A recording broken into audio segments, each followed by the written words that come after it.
गृहमन्त्रीको कुरा पनि सुन्नुहोस् है, के भन्दैछन्।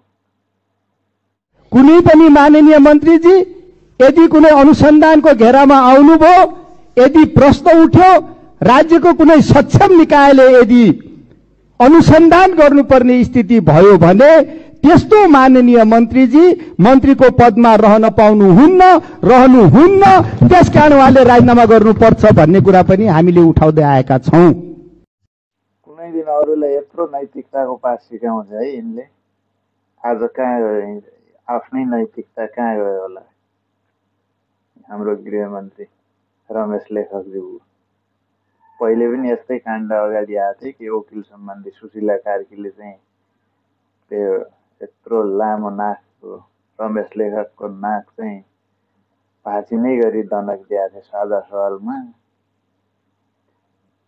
फेरि यत्रो काण्ड आउँदा पनि कहाँ त्यो अख्तियारले छानबिन गरिरहेछ, सबै कर्मचारीको मैले जिम्मा लिने हो भनेर कसरी सजिलै बन्छिन्छन् है।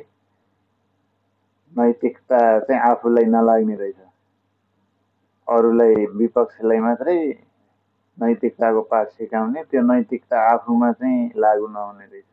हुन त नैतिकता भए पो हुनु, के गर्ने, यस्तै हो लाज बसेपछि। ल ठिक छ गृहमन्त्रीज्यू, तपाईँको नैतिकता पनि देखियो।